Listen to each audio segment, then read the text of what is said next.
Okay, well, speaking of something where people should be asking a whole lot of questions, there's some pretty big news that has been coming out. We already brought you that the Biden administration is going to be recommending booster shots for all Americans. But buried within that is some new data from the CDC, which is a pretty bombshell revelation, which I think they're downplaying and don't necessarily want to talk about. So let's put this up there on the screen. So the CDC says that there are 3 studies on Wednesday, according to them, that provided evidence that booster shots would be needed in the coming months, predicated on the idea that early data shows suggesting a rise in breakthrough infections and a smaller increase in hospitalizations amongst vaccinated as Delta variant spread in July, citing a decline in efficacy of the vaccine. Now, the certain decline in efficacy is disputed. Basically, Moderna and Pfizer were around 95% quote unquote effective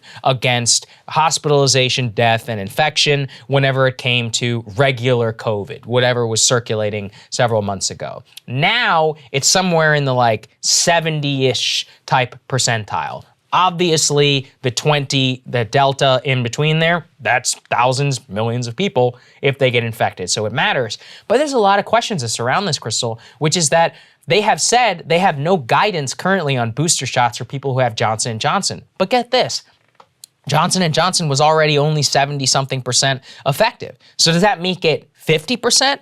So wouldn't it make sense that they're the ones that need booster shots? The whole thing just seems completely crazy to me. And what they're recommending as of yesterday is booster shots for all Americans after 8 months. Now, okay, maybe, but I've got a lot of questions here because isn't it the elderly and the immunocompromised who probably need those booster shots? Maybe even first. I don't know if they can even get them. The guidance on this still remains clear. They said, oh, well, we still need the FDA. I think that the rollout of this has been a total and complete disaster. They're saying 8 months. They're not being clear with the American people about the actual efficacy of the vaccine. But more importantly, they are not talking about the very basic fact that breakthrough infection is both continues to be, on balance, extraordinarily rare, and B, that if you're vaccinated, you are not going to die from COVID. So that's the part where it's just driving me crazy. That's the really, really key point. And by the way, it's not just us who are raising these questions. There are a lot of experts who are saying,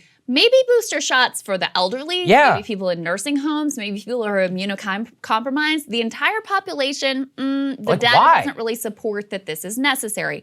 Why? Well, it is true that they are finding, at least in these few studies, that vaccine efficacy wanes over time in terms of breakthrough infections. However, the thing we really care about, severe illness and death, hospitalizations and death, there continues to be very strong efficacy with the vaccine. So just to read this piece from the New York Times, it says, taken together, the studies show that although the vaccines remain highly effective against hospitalization and deaths, the bulwark they provide against infection with the virus has weakened in the past few months. So what does that mean? That means you're more likely to get a breakthrough infection, but it's going to be relatively minor. Yeah, it's like going to be Greg like Abbott having a right cold, having a minor flu, like Greg Abbott, the governor he has no of Texas symptoms. is experiencing right now.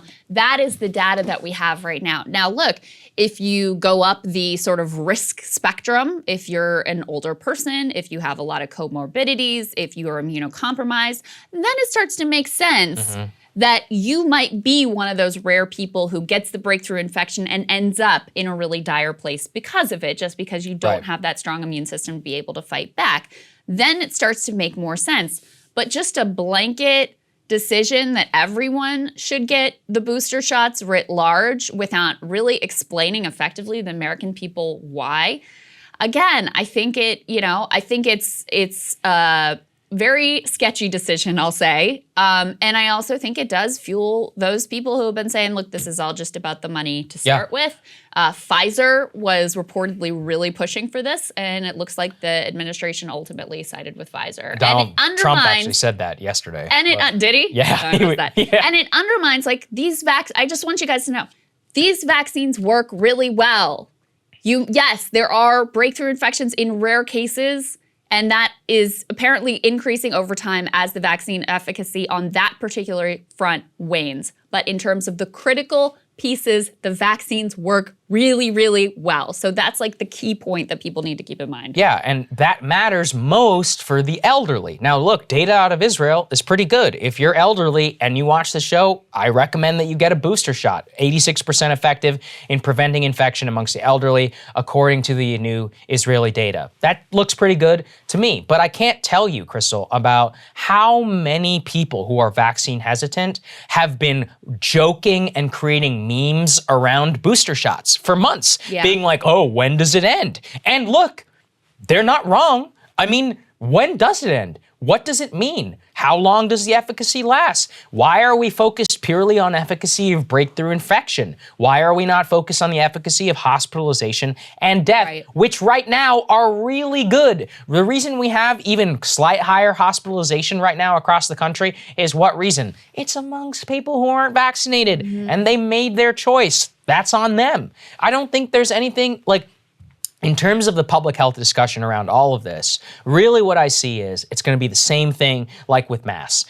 Already, if you're one of those people who's not going to get vaccinated, then the booster shot thing is just going to confirm your priors. Yes. And if you're one of those people who are vaccinated, you're like, oh my God, I got to go get my booster, have the date, exactly 8 months to the day. You're going to go, those people were all probably fine anyway. And the country's just going to split apart. I also have questions around the vaccine thing. First of all, I got my vaccine card laminated. So now what? Does that mean how is somebody going to sign it? You're not supposed to do that, right? I didn't know, but it's because I went abroad and you can't take it out. It was getting all ratty. But the real thing is, how does this apply to the vaccine passports? Places like San Francisco, where you're going to need, so are you going to need a booster shot in order to go out and eat? 2 shots enough? What about New York? Same thing. I mean, this is where things get real dicey in terms of what you're going to force people to do, what not, what the metrics are. And the American people just want answers. Do we care about breakthrough infection? If we do, make the case. I haven't heard a good case yet. Why exactly we should care more about breakthrough infection when every single American on the planet has the ability, whenever they want, to go and get protection from COVID from the worst symptoms. Yeah. You have to convince me firmly, given the fact that children, by and large, are not affected by this disease. Yes, I know they can get sick, but in terms of the children who have been killed by this virus, vast majority of them have the most insane comorbidities, right? Like leukemia or lymphoma or something, which I'm so sorry. I don't even know what to say, but like, that doesn't mean you can shut down the rest of society. And I would like them to prioritize approving a vaccine for kids over pushing booster shots on a population that probably doesn't need it.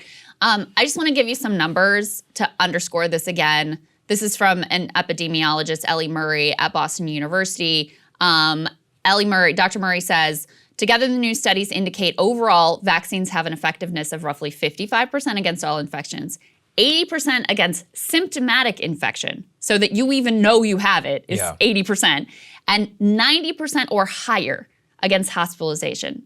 That's really pretty good. That's what she says. Those numbers are actually very good. The only group that these data would suggest boosters to me, is the immunocompromised, possibly the elderly as well. So those are just the straight numbers. Still, these vaccines work extremely well when you're talking about hospitalization and death, and even symptomatic infection at all. So that's kind of the bottom line with the boosters. Make your own decisions about it. If you're a person who's in a higher risk category, then certainly. Please. Or if you're a person, if it ultimately ends up being that like you can't go out to eat or you can't enter your workplace if you don't get that 3rd shot, then that puts a lot of pressure on people to get it as well. But I want people to understand, first and foremost, that these vaccines continue to work. They continue to work very well, protecting against the most severe instances, and that's, I think, what we all ultimately most care about. I just wish that we would care about that. Let's protect the elderly.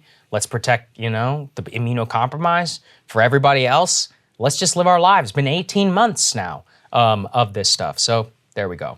Hey guys, thanks so much for watching. That's right. Just as a reminder, you can become a premium subscriber today. Watch the full show completely uncut, our reactions to each other's monologues. You get to listen to it. You get to ask us questions, all that good stuff. Link is right there in the description or at breakingpoints.com. Best of all, great way to say screw you to the mainstream media.